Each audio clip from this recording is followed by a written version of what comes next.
Hello friend, welcome to my channel Aryan classes. Aryan ક્લાસીસની અંદર ફરી એકવાર તમામ વિદ્યાર્થીઓનું હાર્દિક સ્વાગત કરું છું. ચલો આપણે આગળ પાટણ જિલ્લા શાળા પરીક્ષા સમિતિ પ્રથમ વાર્ષિક પરીક્ષા 2023નું જે આપણે પેપર સોલ્યુશન જોતા હતા એની અંદર નાવાના મૂળ તત્વોની અંદર આગળના વિડીયોની અંદર આપણે વિભાગ એનું ફૂલ સોલ્યુશન મેં તમને કરાવરાયું છે. ઓકે, ચલો હવે આપણે આગળ આ વિડીયોની અંદર આપણે વિભાગ બી વિશે આપણે સોલ્યુશન કરીશું. ચલો વિભાગ બીની અંદર જોઈ લે પહેલાં પ્રશ્નો કયા કયા આપેલા છે, પછી હું તમને સોલ્યુશન કરી આપું એમ. ચલો વિભાગ બીની અંદર અહીંયા પહેલો પ્રશ્ન છે, ભાગીદારી કરારનામું શા માટે તૈયાર કરવામાં આવે છે. બીજો પ્રશ્ન, પાઘડીનું પુનઃમૂલ્યાંકન એટલે શું. ત્રીજો પ્રશ્ન છે, પાઘડી પાકા સરામાં કયા મથાળા હેઠળ દર્શાવવામાં આવે છે. ભાગીદારી પેઢીનું પુનર્ગઠન એટલે શું. ત્યાગનું પ્રમાણ એટલે શું. નવા ભાગીદારને પેઢીમાં પ્રવેશ કઈ રીતના મળે છે. 17મો પ્રશ્ન છે, નવા ભાગીદારને શા માટે તેના ભાગની પાઘડી આપવી જરૂરી છે. 18મો પ્રશ્ન છે, ભાગીદારની નિવૃત્તિના સંજોગો જણાવો. અને 19મો પ્રશ્ન છે, પેઢીના વિસર્જન સમયે વિસર્જન ખર્ચકોને ભોગવવાનો હોય છે. અને 20મો પ્રશ્ન છે, માલ મિલકત નિકાલ ખાતાનો અર્થ. ઓકે, ચલો હવે અહીંયા સ્પેસ નથી એટલા માટે આપણે એનું વિગતવાર સોલ્યુશન કરીએ. ચલો વિભાગ બીની અંદર આપણો પ્રશ્ન નંબર 11. પ્રશ્ન નંબર 11 શું છે, ભાગીદારી કરારનામું શા માટે તૈયાર કરવામાં આવે છે. ભાગીદારી કરારનામું શા માટે તૈયાર કરવામાં આવે છે. તો અહીંયા જવાબની અંદર લખેલું છે કે ભાગીદારો વચ્ચે ઊભા થતા મતભેદો, ભાગીદારો વચ્ચે ઊભા થતા મતભેદો, ઝઘડા કે પ્રશ્નોના નિવાકરણ માટે, શું પ્રશ્નોના નિવારણ માટે કરારનામું તૈયાર કરવામાં આવે છે. તો ભાગીદારો વચ્ચે શું શું ઊભું થાય, તો એક મતભેદ ઊભો થાય, એક ઝઘડા ઊભા થાય કે પ્રશ્નો ઊભા થાય, તો આને નિરાકરણ તો લાવવું પડે. હવે સીધી વાત છે કે ભાગીદારો હોય, બરાબર છે, તો એમની વચ્ચે મતભેદ ઊભો થાય, એમની વચ્ચે ઝઘડા ઊભા થાય, એમની વચ્ચે પ્રશ્નો ઊભા થાય. તો હવે આ ઝઘડા ઊભા થાય છે, પ્રશ્નો ઊભા થાય છે, એનું નિરાકરણ લાવવું છે. તો તમે એનું નિરાકરણ કોના મુજબ લાવશો, કરારનામા મુજબ લાવશો. ઓકે, આગળ આ તમામ પ્રશ્નોનું નિરાકરણ કરારનામા મુજબ કરવામાં આવે છે. એટલે ભાગીદારો વચ્ચે આજે તમામ પ્રશ્નો ઊભા થાય છે. સીધી વાત છે, ઘરની અંદર રહેતા તો વાહન ખખડવાના છે, એટલે પેઢીની અંદર વારંવાર ઝઘડા થાય, વારંવાર મતભેદ ઊભા થાય, બરાબર છે. નફા નુકસાનનું પ્રમાણ આ છે તે છે, મૂળ વારંવાર પ્રશ્નો ઝઘડા આવું બધું ઊભું થતું હોય તો એના નિરાકરણ તમારે લાવવું હોય, એનું સોલ્યુશન લાવવું હોય તો તમે કોના મુજબ લાવશો, કરારનામા મુજબ લાવશો. ટૂંકમાં વહીવટી પ્રશ્નો હોય, ઝઘડા હોય કે મતભેદો હોય, એના નિરાકરણ માટે શું તૈયાર કરવામાં આવે છે, કરારનામું તૈયાર કરવામાં આવે છે. ઓકે, આગળ ક્વેશ્ચન નંબર 12ની અંદર જો પાઘડીનું પુનઃમૂલ્યાંકન એટલે શું. પાઘડીનું પુનઃમૂલ્યાંકન એટલે શું. ચેપ્ટર નંબર તમારું જે 3 છે, પાઘડીનું પુનઃમૂલ્યાંકન, બરાબર, ચેપ્ટરની વ્યાખ્યા જ પૂછેલી છે. શું કહે છે, પુનર્ગઠન સમયે મિલકતો અને દેવાના પુનઃમૂલ્યાંકનની સાથે. સીધી વાત છે કે પુનર્ગઠન થાય, અને પુનર્ગઠન થાય એટલે મિલકતો અને દેવા એનું શું કરવું પડે, તમારે પુનઃમૂલ્યાંકન કરવું પડે. પુનર્ગઠન થાય તો પુનર્ગઠનના સમયે શું થાય, મિલકતો અને દેવાનું પુનઃમૂલ્યાંકન થાય. હવે પુનઃમૂલ્યાંકનની સાથે પાઘડીનું જે નવું મૂલ્ય નક્કી કરવામાં આવે છે, શું મિલકતો અને દેવાના પુનઃમૂલ્યાંકનની સાથે પાઘડીનું જે નવું મૂલ્ય નક્કી કરવામાં આવે છે, આ નવા મૂલ્યને શું કહેવામાં આવે છે, પાઘડીનું પુનઃમૂલ્યાંકન કહેવામાં આવે છે. ભાગીદારી પેઢીનું પુનર્ગઠન થાય, શું થાય, પુનર્ગઠન. આ પુનર્ગઠન થાય એટલે મિલકતો અને દેવાનું તમારે પુનઃમૂલ્યાંકન કરવું પડે, અને મિલકતો અને દેવાનું પુનઃમૂલ્યાંકન થાય એટલે મિલકતો અને દેવા જે જૂની કિંમતે હોય એને તમારે નવી કિંમતે દર્શાવવા પડે. તો સીધી વાત છે, એની સાથે પાઘડી જૂની કિંમતે હોય તો એને તમારે કઈ કિંમતે દર્શાવવી પડે, નવી કિંમતે દર્શાવવી પડે. તો આજે પાઘડીનું નવું મૂલ્ય નક્કી કરવામાં આવે છે, અને નવા મૂલ્યને શું કહેવામાં આવે છે, પાઘડીનું પુનઃમૂલ્યાંકન કહેવામાં આવે છે. આગળ નેક્સ્ટ જોઈએ. ચલો ક્વેશ્ચન નંબર 13ની અંદર પાઘડી પાકા સરૈયામાં કયા મથાળા હેઠળ દર્શાવવામાં આવે છે. સૌથી પહેલાં તમને અહીંયા પાઘડી કીધી છે, પાકા સરૈયામાં કીધી છે. તો સૌથી પહેલાં આપણે સમજી લઈએ કે પાઘડી શું છે. પાઘડી એક અદ્રશ્ય મિલકત છે. પાઘડી શું છે, એક અદ્રશ્ય મિલકત છે. હવે મિલકત હોય તો મિલકત જો આવે પાકા સરૈયામાં આવે. ઓકે, અને પાકા સરૈયામાં મિલકત કઈ બાજુ આવે, મિલકત અને લેણા બાજુ આવે. જો પાઘડી પાકા સરૈયામાં, પાઘડી પાકા સરિયામાં મિલકત લેણા બાજુ, કઈ બાજુ, મિલકત લેણા બાજુ. હવે પાકા સરિયાની બે બાજુ છે, મૂડી દેવા અને મિલકત અને લેણા. તો પાઘડી કઈ બાજુ આવશે, મિલકત લેણા બાજુ, બિનચાલુ મિલકતના મથાળા હેઠળ. હવે પાકા સરિયાની અંદર બે મિલકતો છે, એક છે બિનચાલુ મિલકતો એટલે લાંબા ગાળાની મિલકતો, અને એક છે ચાલુ મિલકતો, ટૂંકા ગાળાની મિલકતો. તો પાઘડી મિલકત લેણા બાજુ બિનચાલુ મિલકતોના મથાળા હેઠળ અદ્રશ્ય મિલકત તરીકે દર્શાવવામાં આવે છે. પાઘડી પાકા સરિયામાં મિલકત લેણા બાજુ, બાજુ પૂછે તો કઈ, બે છે મૂડી દેવા અને મિલકત લેણા. તો ભાગડી કઈ બાજુ? મિલકત લેણા બાજુ. કઈ મિલકતોના નીચે? બિનચાલુ મિલકતના મથાળા હેઠળ કઈ મિલકત? અદ્રશ્ય મિલકત તરીકે દર્શાવવામાં આવે છે. એટલે કે અદ્રશ્ય મિલકતના નીચે શું લખવામાં આવે છે? ભાગડી લખવામાં આવે છે. ઓકે, આગળ નેક્સ્ટ. ચલો એના પછી ક્વેશ્ચન નંબર 14ની અંદર ત્યાગનું પ્રમાણ એટલે શું? શું કહે છે? ત્યાગનું પ્રમાણ એટલે શું? ત્યાગના પ્રમાણની વ્યાખ્યા ચેપ્ટર નંબર કયું આપણું?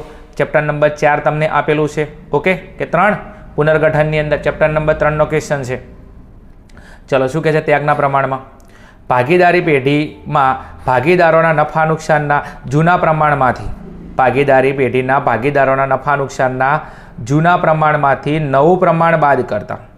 એટલે ભાગીદારોના કયા પ્રમાણમાંથી કયું પ્રમાણ બાદ કરવાનું?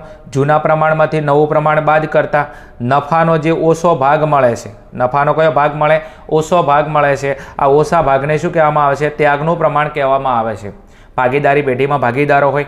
શું હોય? ભાગીદારો હોય. તો ભાગીદારી પેઢીમાં ભાગીદારો અને ભાગીદારોને જોડે બે પ્રમાણ હોય. એક હોય જૂનું પ્રમાણ, એક હોય નવું પ્રમાણ. એટલે જૂના પ્રમાણમાંથી તમે કયું પ્રમાણ બાદ કરો? નવું પ્રમાણ બાદ કરો. બરાબર છે. એટલે અહીંયા મારે ત્યાગ લાવવો હોય. શું ત્યાગ લાવો? તો ત્યાગનું પ્રમાણ લાવવું હોય તો હું શું કરશું?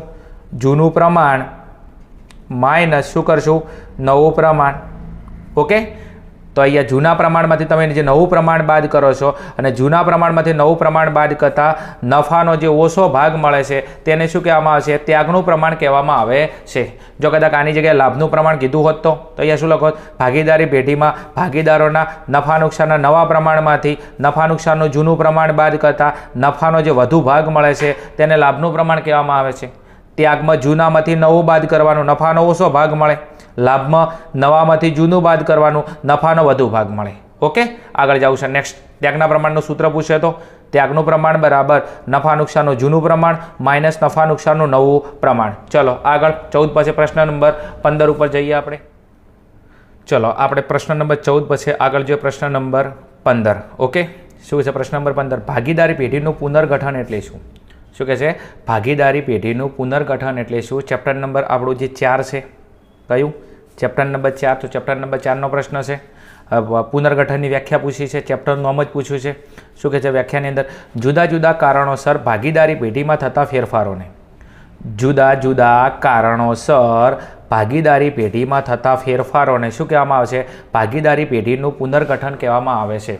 તો ભાગીદારી પેઢી હોય તો આ ભાગીદારી પેઢીમાં શું થાય? જુદા જુદા કારણોસર શું થાય? જુદા જુદા ફેરફારો થાય. તો ભાગીદારી પેઢીમાં જુદા જુદા કારણોસર જે જુદા જુદા ફેરફારો થાય છે, તો જુદા જુદા કારણોસર ભાગીદારી પેઢીમાં જે ફેરફારો થાય ફેરફારોને શું કહેવામાં આવે છે? ભાગીદારી પેઢીનું પુનર્ગઠન કહેવામાં આવે છે. સીધી વાત છે કે ભાગીદારી પેઢી હોય તો જુદા જુદા કારણોસર જુદા જુદા ફેરફારો થાય. તો જુદા જુદા કારણોસર જુદા જુદા જે ફેરફારો થાય આ ફેરફારોને શું કહેવામાં આવે છે? ભાગીદારી પેઢીનું પુનર્ગઠન કહેવામાં આવે છે. એટલે પુનર્ગઠન એટલે ટૂંકમાં જુદા જુદા કારણોસર થતા ફેરફારો, એને શું કહેવાય? પુનર્ગઠન કહેવાય. ઓકે, ચલો પ્રશ્ન નંબર 15 પછી આગળ જોઈએ પ્રશ્ન નંબર 16ની અંદર. ચલો 16માં શું કહે છે? નવા ભાગીદારને પેઢીમાં કેવી રીતે પ્રવેશ મળે છે? નવા ભાગીદારને પેઢીમાં કઈ રીતના પ્રવેશ મળે છે? આપણું જે ચેપ્ટર નંબર કયું? ચેપ્ટર નંબર 5 નવા ભાગીદારનો પ્રવેશ. ઓકે, એ ચેપ્ટરનો પ્રશ્ન છે કે નવા ભાગીદારને પેઢીમાં પ્રવેશ કઈ રીતના મળે છે? તો અહીંયા લખેલું છે, જો કરારનામામાં નવા ભાગીદારના પ્રવેશ અંગે ઉલ્લેખ કરેલો હોય, કરારનામાની અંદર નવા ભાગીદારના પ્રવેશ અંગે ઉલ્લેખ હોય તો પહેલી કન્ડિશન, જો નવા ભાગીદારને પ્રવેશ મેળવવો હશે તો કરારનામાની અંદર આગળ ઓનો ઉલ્લેખ થયેલો હોવો જોઈએ. આપણે જે ભાગીદારી કરારનામું ભાગીદારી પેઢીનું વહીવટી બંધારણ ગણાય છે. જ્યારે આપણે નવી પેઢી બનાવી હતી 1932ના કાયદા મુજબ, અને એમાં આપણે 2 કરાર કર્યા હતા, એક લેખિત કરાર અને મૌખિક કરાર, યાદ છે? અને લેખિત કરારની અંદર તમે જ્યારે લેખિત કરાર કરવા બેઠા હતા એ લેખિત કરારની અંદર જ્યારે પેઢીની અંદર નવા ભાગીદારની જરૂર પડશે ત્યારે તમે નવા ભાગીદારને પ્રવેશ આપી શકશો. જો લેખિત કરારની અંદર નવા ભાગીદારના પ્રવેશ અંગે ઉલ્લેખ કરેલો હોય તો ભાગીદારને પ્રવેશ મળે. ઓકે, એક કન્ડિશન એ કે લેખિત કરારમાં ઉલ્લેખ થયેલો હોવો જોઈએ. બીજું, પેઢીના ચાલુ ભાગીદારોની સર્વસંમતિ હોય. શું? પેઢીના ચાલુ ભાગીદારો. તો પેઢીની અંદર ચાલુ ભાગીદારો એટલે હાલના ભાગીદારો જે કામ કરે છે.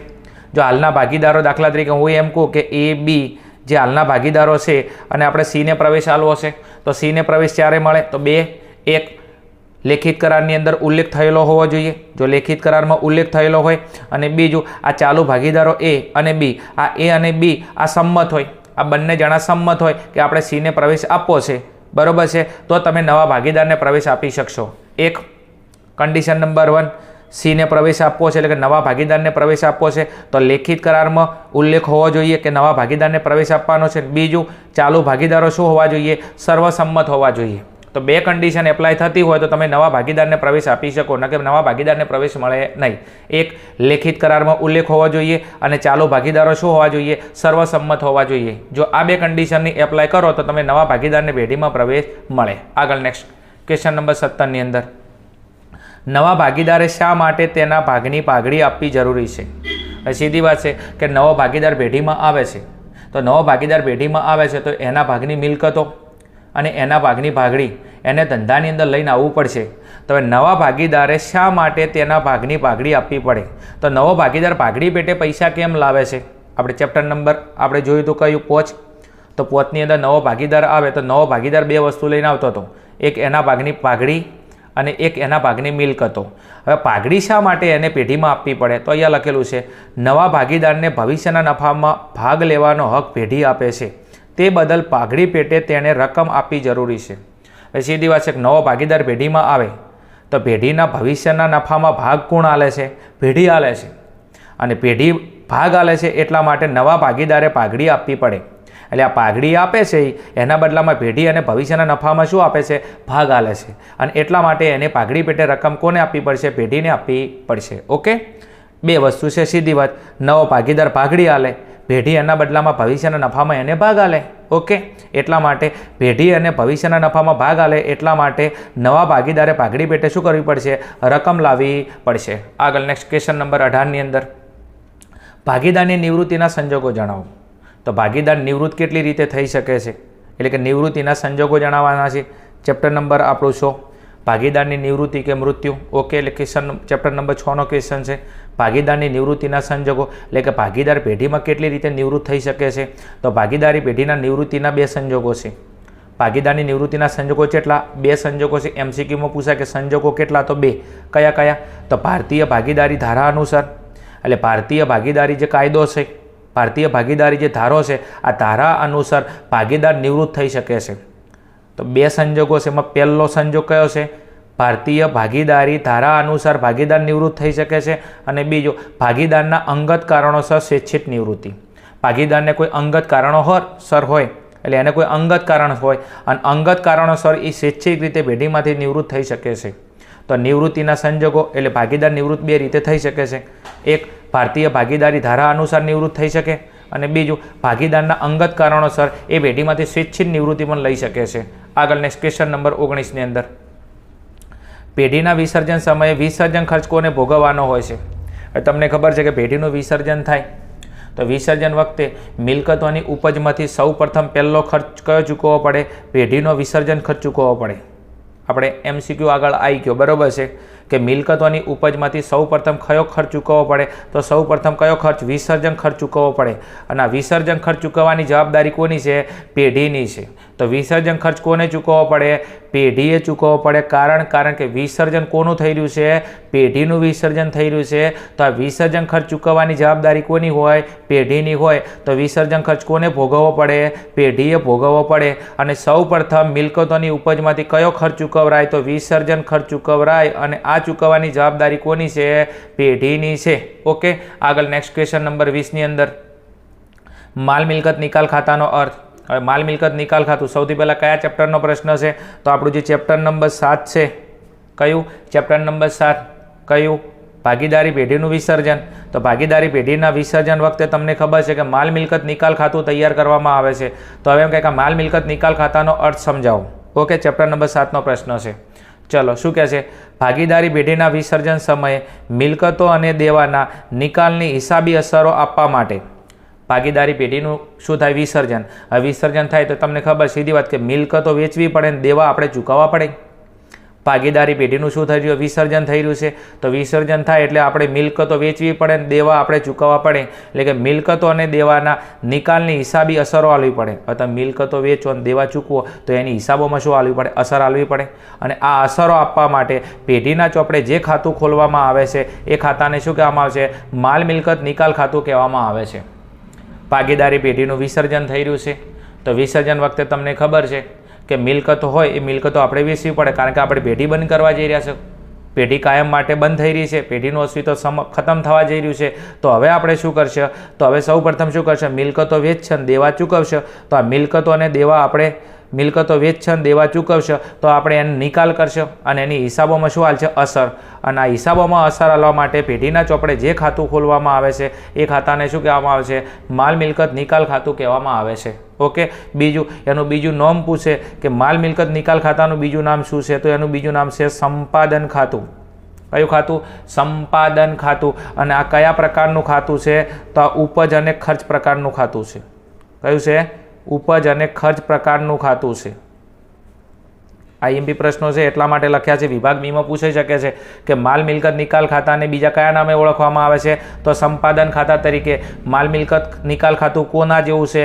તો ઉપજ ખર્ચ ખાતા જેવું છે. ઓકે ને? ચલો અહીંયા આપણે વિભાગ બીનું સોલ્યુશન કમ્પ્લીટલી પૂરું થાય છે.